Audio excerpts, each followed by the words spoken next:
नाशिकच्या आमदार हेमंत गोडसे आपल्याबरोबर आहेत। सर, आज बैठक झाली तुमची मुख्यमंत्र्यांनी, काय बोलणं आलं? नाशिक महाराष्ट्रामध्ये नाशिक बरोबरच इतरही काही जागांच्या संदर्भामध्ये त्या ठिकाणी चर्चा झाली आणि साहेबांनी सांगितलं का नाशिकची ही जागा आम्ही जशी शिवसेनेची पारंपरिक जागा आहे आणि आपण देखील जसं आपण आग्रही तसं मी देखील आग्रही आहे की ही जागा शिवसेनेला सुटावी आणि म्हणून आपण आपल्या बैठकीमध्ये लवकरच महायुतीच्या सर्व पदाधिकाऱ्यांना त्या संदर्भामध्ये तशी विनंती त्या ठिकाणी करणार आहोत। तुम्ही एक सर्वे केला असं समजतं, ज्या प्रकारे दुसरा सर्वे आलेला त्यांचा सर्वे आलेला, तर तुमचा एक सर्वे तुम्ही केल्याचं कळतंय?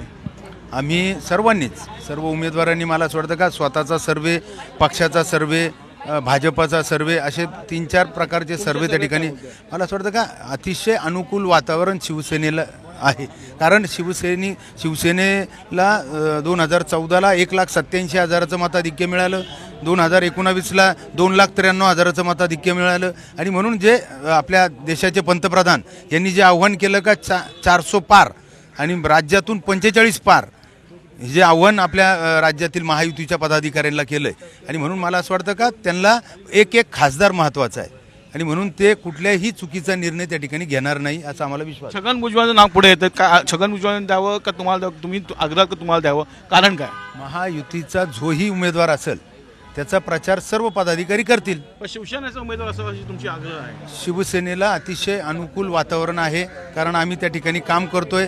संघटनात्मक बांधणी त्या ठिकाणी, वार्ड तिथे शाखा, गाव तिथं शाखा, अशा प्रकारे संघटनात्मक बांधणी झालेली आहे। शासनाचे जे काही वयश्री योजना असेल, बचत गट असतील, 70,000 फॉर्म या ठिकाणी वयश्रीचे भरले गेलेले आहेत। त्याच्यानंतर महिला बचत गट हजारोच्या संख्येने त्या ठिकाणी डेव्हलप केले गेलेले आहेत आणि म्हणून रजिस्टर केले गेलेले आहेत आणि म्हणून अतिशय अनुकूल वातावरण शिवसेनेसाठी। भुजबळ पडतील असं वाटतं तुम्हाला? काय भुजबळांचा रिपोर्ट काय वाटतं? मला असं वाटतं का या संदर्भामध्ये वरिष्ठ पातळीवरती या संदर्भामधले निर्णय घेतले जातील। शेवटचा प्रश्न, सर, कधीपर्यंत ही फायनल निर्णय होईल आणि आता पुन्हा कुठची बैठक होईल का तुमची या संदर्भात? लवकरच वरिष्ठ पातळीवरती महायुतीचे सर्वच नेते या ठिकाणी एक 3-4 दिवसामध्ये निर्णय घेतील असा आपल्याला विश्वास आहे आणि नाशिकची जागा ही शिवसेनेला सुटेल। पुन्हा बैठकीची गरज नाही? पुन्हा बैठकीची गरज पडणार नाही।